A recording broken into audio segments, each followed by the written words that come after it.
Ladies and gentlemen, please join me in welcoming to the National Press Club Federal Communications Commission Chairman Tom Wheeler. It's an honor to be here at the National Press Club. The first generation wireless, 1G, was voice. The second generation, 2G, allowed both talk and text. The third generation, 3G, the internet, in a limited way. And today's technology, 4G, completed that digital migration. But if anyone tells you that they know the details of what 5G is going to become, run the other way. This video is brought to you by the number 5 and the letter G. And pretty soon, everything else will be too. I have to tell people 5G is a killer. I'm Mark Steele. Anybody who hasn't heard me. I'm a weapons systems head-up display expert. I'm one of the leading experts in the world. I've actually broke cover in relation to this, and the reason I became an expert was to invent them. What I'm going to say to you today, do not believe a single word I say. Not one. I want you to do your own research. You'll find it's absolutely terrifying. You got your body card? Aye. Oh, good lad. Right, because I can talk to that. This 5G rollout is a weapons system. I've got a letter in with central government because I know about weapons systems more than anything other. In Britain, in a place in the north of England called Gateshead, a scientist there called Mark Steele has been very publicly and actively warning people about the effects of LED streetlights, which he says in Gateshead are emitting now 5G. Right, what's the crack? Hey, lads. I'm just having a word with these Gateshead council workers about replacing these transmitters on these lights that are causing harm and assaulting the community. This is an existential threat to the economy, to the environment and humanity. If these transmitters are everywhere, then everyone's at risk, surely.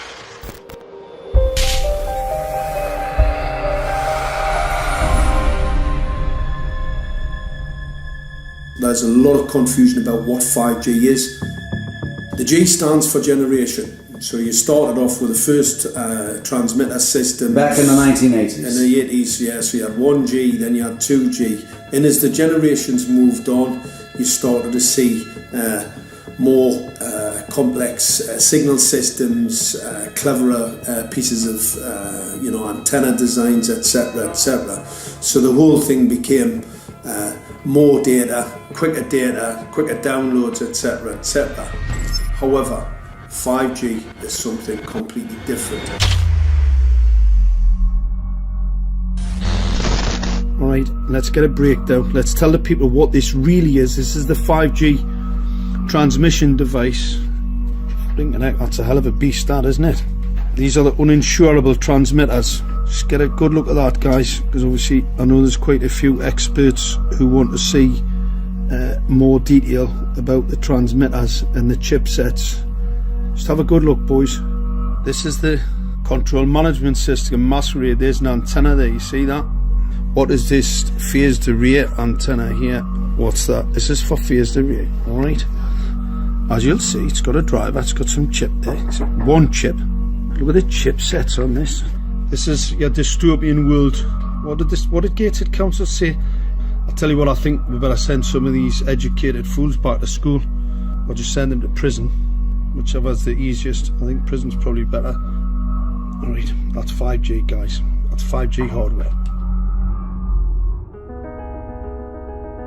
You must consider the whole part played by electricity in nature. Human beings cannot go on developing in the same way in an atmosphere permeated on all sides by electric currents and radiations. It has an influence on the whole development of man. This life of men in the midst of electricity, notably radiant electricity, will presently affect them in such a way that they will no longer be able to understand the news which they receive so rapidly. The effect is to damp down their intelligence. Such effects are already seen today. Even today, you can notice how people understand the things that come to them with far greater difficulty than they did a few decades ago.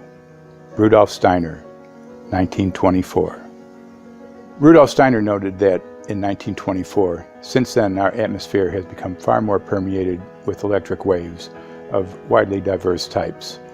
There's no doubt now that electric waves, electromagnetic forces, cause direct biological effects. There's thousands of peer-reviewed papers on this subject. There's no doubt about it. But what are these effects? How are they affecting us? What can we do about it? We're now at a stage where we're putting in what's called 5G, which is a special type of broadcast for high-density information transfers. And it turns out that this is the same frequency bands that are used in crowd dispersal weaponry.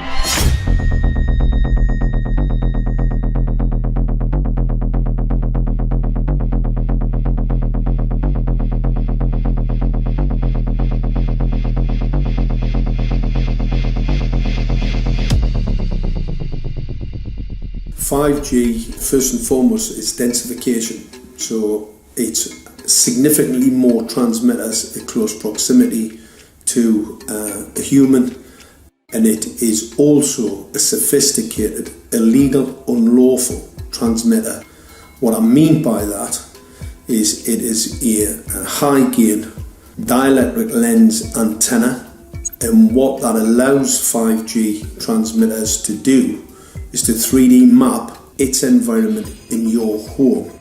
The 868 megahertz frequency is specific for battlefield interrogation systems, so sub-gigahertz. It allows the signal to travel through concrete brickwork with ease, and it can actually data gather. It is a target acquiring system. Phased array is basically radar off the battlefield. It is extremely good at identifying targets and being able to lock onto targets. And not only that, it can specifically target you as an individual. So any judge sitting on an interesting case, let's say, any lawyer, any barrister, anybody doing any work that is potentially controversial, your life could be at threat. So the antenna design that you currently have on top of these LED street lights, masquerading as a control management system, it basically battlefield interrogation equipment. The first phased array unit was actually called Mammoth, used by the Germans during the Second World War to identify Allied aircraft. Obviously things have moved on significantly since then.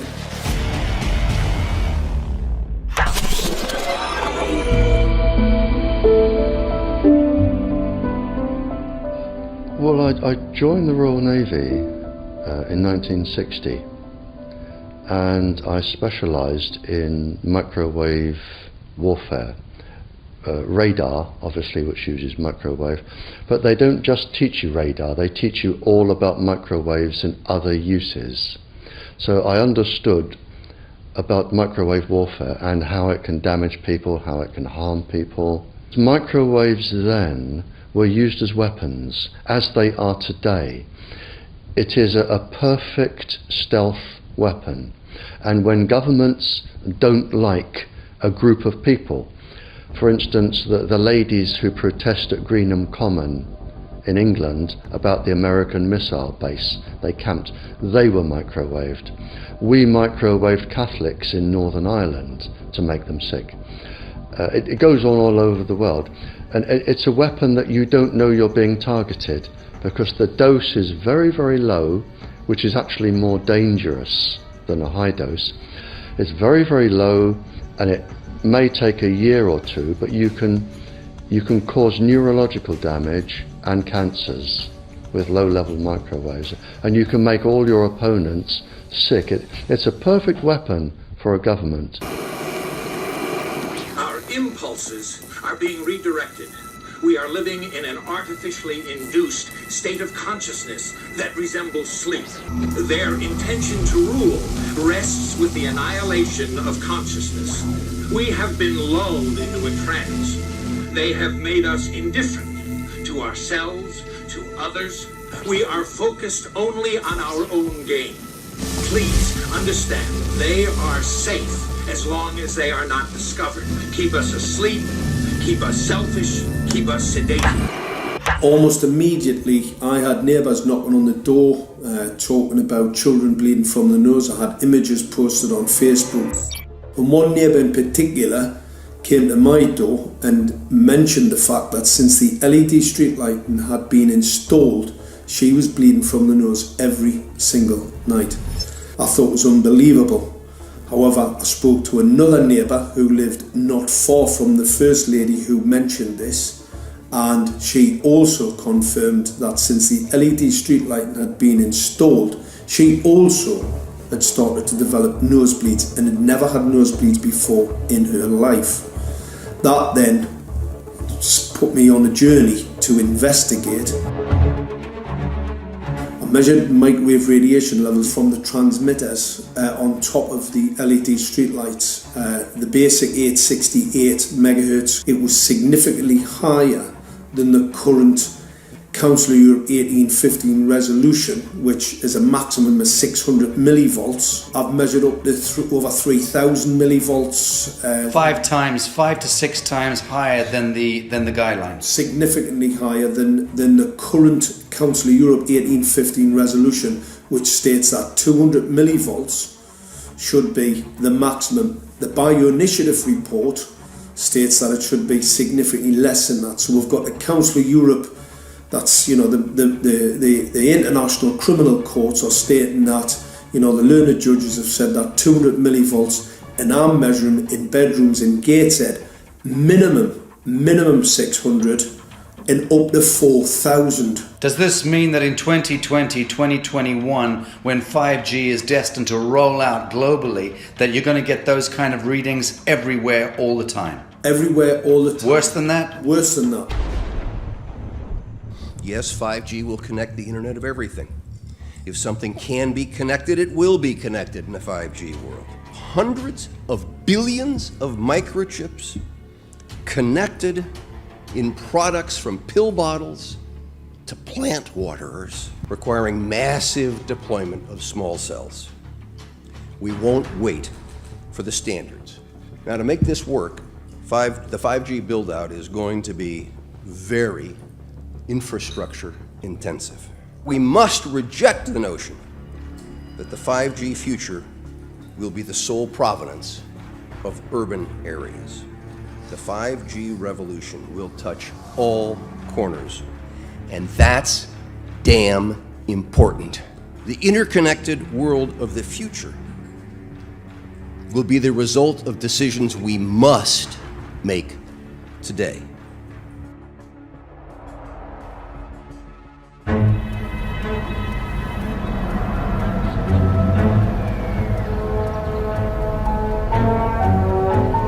The main issue before us today is Senate Bill 637 and Senate Bill 894, the former by Senator Hugh and the latter by Senator Knopf. We're going to invite the first 4 witnesses in support of the legislation, and that would be John Jones with Sprint, David Lewis and Andy Emerson with AT&T, Neil Krevda with Verizon, and Frank Iacovetti Jr. with T-Mobile. So be straight with me. Is it true? It could be. No, well, come very, on. very no few scientific cases. Proof there at was all. an unfortunate really incident out in Iowa. situation. Look, gentlemen, practice these words in front of the mirror. Although we are constantly exploring the subject, currently, there is no direct evidence that links cell phone usage to brain cancer.